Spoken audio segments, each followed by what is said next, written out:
अगला tense present indefinite के बाद प्रेजेंट कॉन्टिन्यूअस टेंस आता है। जैसा कि मालूम है कि टोटल 12 टेंस होते हैं, उसमें से यह दूसरा टेंस है प्रेजेंट कॉन्टिन्यूअस टेंस।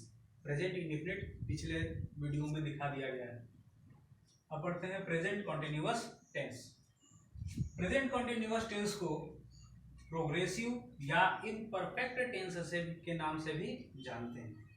यानी कि प्रेजेंट कॉन्टिन्यूअस टेंस बोला जाए या इसी को हम लोग प्रोग्रेसिव टेंस बोले या फिर इम्परफेक्ट टेंस बोले, तीनों का मतलब एक ही होता है। अब इससे बोध क्या होता है, इसके अंतर्गत क्या बातें होती है, कैसे सेंटेंस आते हैं, उसके बारे में। इसमें कार्य वर्तमान समय में चल रहा होता है और अपूर्ण भी होता है। अर्थात इन सेंटेंसों से पता चलता है कि कार्य वर्तमान समय में चल रहा है और वह कार्य अपूर्ण भी है। अर्थात जब कार्य चल रहा हो और अपूर्ण भी हो तो वहां पे प्रेजेंट कॉन्टिन्यूअस टेंस होता है। इसके पहचान यह है कि ऐसे सेंटेंसों के अंत में, इन वाक्यों के अंत में रहा है, रही है, रहे हैं, रहे हो इत्यादि शब्द आते हैं। अब प्रेजेंट कॉन्टिन्यूअस टेंस में पॉजिटिव या सिंपल या अफर्मेटिव सेंटेंस को बनाने का नियम क्या होता है वो समझेंगे।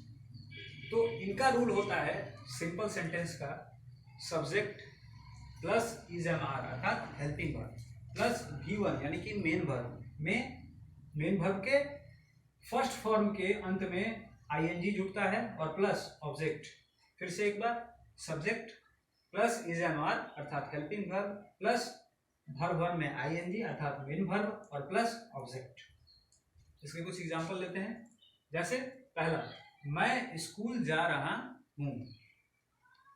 अब इसमें सबसे पहले हमको सब्जेक्ट लिखना है, तो सब्जेक्ट मैं है और मैं का होता है आई, तो आई लिख देंगे। अब इजएमआर में से हमेशा प्रेजेंट कॉन्टिन्यूअस टेंस में आई के साथ एम का प्रयोग किया जाता है, इसलिए आई के साथ आई के बाद हम लोग एम लिख देंगे, तो आई एम।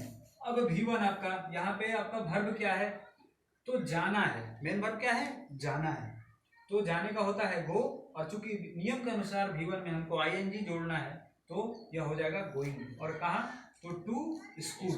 अब एक बात और, कहीं जाने के लिए गो के साथ टू का प्रयोग होता है, इसलिए जाने में, स्कूल जाने के लिए गोइंग के बाद टू का प्रयोग किया गया है। और कहीं से आने के लिए, जैसे कम फ्रॉम, वह स्कूल से आ रहा है तो he is coming from the school, ये होगा। अगला एग्जांपल है, आकाश मैदान में क्रिकेट खेल रहा है। तो सबसे पहले समझेंगे कि सब्जेक्ट क्या है, तो सब्जेक्ट है आकाश और मेन वर्ब क्या है, खेलना। तो और आपका क्रिकेट क्या है, ऑब्जेक्ट है। तो हम लिखेंगे सबसे पहले सब्जेक्ट आकाश, उसके बाद आपका helping verb is, main verb play में ING जुड़ जाएगा, तो आकाश इज प्लेइंग क्या, तो क्रिकेट। इसके बाद आता है क्या, ऑब्जेक्ट,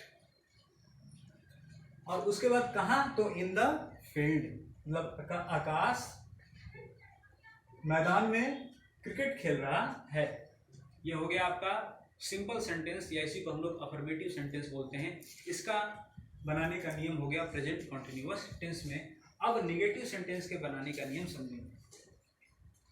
निगेटिव सेंटेंस में सेम ही है, बस इसके हेल्पिंग वर्ब के बाद नॉट का प्रयोग कर दिया जाता है।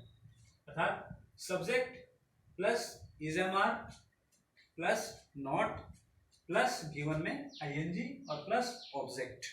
फिर से एक बार, subject plus is am are plus not plus V1 में ING और प्लस ऑब्जेक्ट। इसका एग्जांपल, वह घर पर नहीं पढ़ रहा है, तो यहाँ पे वह हमारा हो गया सब्जेक्ट, तो इसके लिए ही, उसके बाद तुरंत हेल्पिंग वर्ब लगता है, तो यहाँ पे ही के साथ, चूंकि ही सिंगुलर है तो इसके साथ इज का प्रयोग किया जाएगा, और उसके तुरंत बाद नॉट का प्रयोग, और पढ़ने के लिए यहाँ पे स्टडी का प्रयोग किया जाएगा। और स्टडी में नियम के अनुसार V1 में ING जुड़ता है तो स्टडिंग हो जाएगा। और कहाँ, घर पर। अब घर के लिए हाउस और होम दोनों लगता है, लेकिन हाउस का प्रयोग किसी दूसरे के घर के लिए होता है, जबकि होम का प्रयोग अपने घर के लिए होता है। यानी कि होम शब्द से अपने घर का बोध होता है, तो स्टडिंग एट होम हो जाएगा। अर्थात he is not studying at home. अब प्रेजेंट कॉन्टिन्यूअस टेंस में ही इंट्रोगेटिव सेंटेंस आता है। इसमें भी दो तरीके के होते हैं। एक तो आपका हेल्पिंग वर्ब से स्टार्ट होते हैं और एक क्वेश्चन वर्ड से स्टार्ट होने वाले इंट्रोगेटिव सेंटेंस होते हैं। दोनों को समझेंगे, दोनों में कोई ज़्यादा अंतर नहीं है। तो पहले हेल्पिंग वर्ब से शुरुआत होने वाली। तो इसका नियम है is am are plus subject plus given में आईएनजी प्लस ऑब्जेक्ट और प्लस क्वेश्चन मार्क। याद रहे क्वेश्चन मार्क लगाना अति आवश्यक है। बिना क्वेश्चन मार्क के ये सेंटेंस बनाने के बाद भी गलत माना जाएगा। एक बार फिर से देख लेते हैं। Is am are plus subject plus given में आईएनजी प्लस ऑब्जेक्ट और प्लस क्वेश्चन मार्क। इसका एग्जांपल ले लेते हैं। क्या वे विद्यालय जा रहे हैं? अब देखिए इज एम आर में से तो कोई एक लगेगा ना, क्योंकि ये भी आपका क्या है, हेल्पिंग वर्ब से स्टार्ट होने वाला है। तो इसके लिए हम आर लगाएंगे, क्योंकि यहाँ पे सब्जेक्ट हमारा वे है और वे प्लूरल है, तो प्लूरल के साथ आर का प्रयोग, सिंगुलर के साथ इसका प्रयोग। तो आर, उसके बाद वे के लिए वे, उसके बाद गिवन में आईएनजी। तो गो होता है जाने के लिए, इसके साथ लग गया आईएनजी, तो गोइंग। और अभी मैंने बताया है कि कहीं पे जाने के लिए टू और कहीं से आने के लिए फ्रॉम का प्रयोग होता है। तो ये जा रहा है तो गोइंग टू, और कहाँ, तो स्कूल, और यहाँ पे लास्ट में क्वेश्चन मार्क। दूसरा आपका इंट्रोगेटिव सेंटेंस होता है क्वेश्चन वर्ड से स्टार्ट होने वाला। होता क्या है कि इन वाक्यों में क्वेश्चन वर्ड आपका बीच में आ जाता है सेंटेंस के।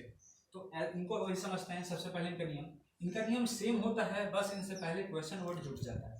यानी कि question word plus is am are plus subject plus given में ING plus object plus question mark. एक बार फिर से question word plus is am are plus subject plus given में ING plus object plus question mark. अब इसका example ले लेते हैं। लड़के समाचार पत्र क्यों नहीं पढ़ रहे हैं? देखिए सेम है, इंट्रोगेटिव निगेटिव है। क्वेश्चन वर्ड वाला इंट्रोगेटिव है और साथ में निगेटिव भी है, तो सेम रहेगा, बस क्वेश्चन वर्ड जुड़ जाएगा पहले। देखिए यहाँ पे क्वेश्चन वर्ड क्यों है, बीच में है सेंटेंस के, इसलिए इसको बोलते हैं क्वेश्चन वर्ड वाला इंट्रोगेटिव सेंटेंस। तो क्यों का इसमें क्वेश्चन वर्ड पहले होता है, और क्वेश्चन वर्ड कौन है, क्यों है। तो क्यों का होता है वाई पहले लिख देंगे। उसके बाद इज एम आर में से कोई एक उसके सब्जेक्ट के अनुसार प्रयुक्त होता है। तो सब्जेक्ट है यहाँ पे लड़के,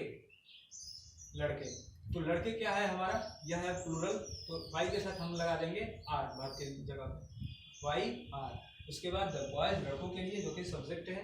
उसके बाद नॉट, ठीक है, नॉट आपका सब्जेक्ट के बाद क्या लग जाएगा, नॉट लग जाता है। और उसके बाद पढ़ने के लिए यहाँ पे रीड लग जाता है, और रीड में आईएनजी चूंकि नियम के अनुसार लग जाता है, वर्ब वन में आईएनजी, तो रीडिंग। और उसके बाद क्या, तो ऑब्जेक्ट है आपका द न्यूज पेपर।